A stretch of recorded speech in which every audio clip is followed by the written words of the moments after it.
गडचिरोली जिल्ह्यामध्ये माओवाद पूर्णपणे संपुष्टात आल्याच्या पार्श्वभूमीवर नागरिकांमध्ये भीतीचे वातावरण निर्माण करण्याच्या उद्देशाने माओवादी असल्याचे भासून बॅनर आणि पत्रके लावणाऱ्या 2 आरोपींना गडचिरोली पोलिसांनी अटक केली आहे। या प्रकरणात आणखी काही संशयितांचा शोध सुरू असून त्यांच्या विरुद्धही कठोर कारवाई केली जाणार असल्याची माहिती पोलिसांनी दिली।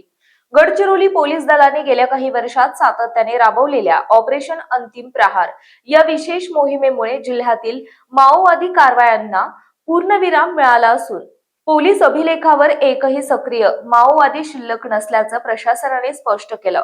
अशा परिस्थितीत काही समाजकंटकांकडून माओवादी असल्याचे भासवून नागरिकांमध्ये दहशत निर्माण करण्याचा प्रयत्न करण्यात आला। 12 जुलै 2026 रोजी एटापल्ली तालुक्यातील पिपलीबुर्गी पोलीस ठाण्याच्या हद्दीत जिजाबंडी टोलाकडे जाणाऱ्या रस्त्यावरील दिशादर्शक फलकाजवळ लाल रंगाची कापडी बॅनर आणि पांढऱ्या रंगाची पत्रके आढळून आली। या बॅनर आणि पत्रकांवरील मजकूर नागरिकांच्या मनात भीती निर्माण करणारा असल्याने पोलिसांनी तातडीने तपास सुरू केला। पोलीस अधीक्षक एम रमेश यांच्या मार्गदर्शनाखाली विशेष तपास पथकाने तांत्रिक पुरावे आणि गोपनीय माहितीच्या आधारे तपासाची दिशा निश्चित केली।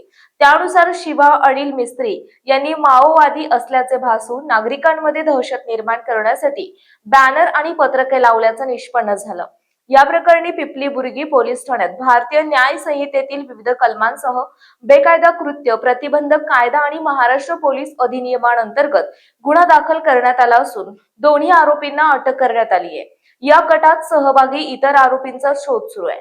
या कारवाईबद्दल पोलीस अधीक्षक एम रमेश यांनी तपास पथकाचे कौतुक केले। तसेच नागरिकांनी अफवा, भूलथापा किंवा अशा प्रकारच्या बनावट माओवादी कारवायांना बळी पडू नये असे आवाहन केले। समाजात भीतीचे वातावरण निर्माण करण्याचा प्रयत्न करणाऱ्या कोणत्याही व्यक्तीविरुद्ध कठोर कायदेशीर कारवाई करण्यात येईल असा इशाराही त्यांनी दिला। प्रतिनिधी संजय यमसलवार, गडचिरोली।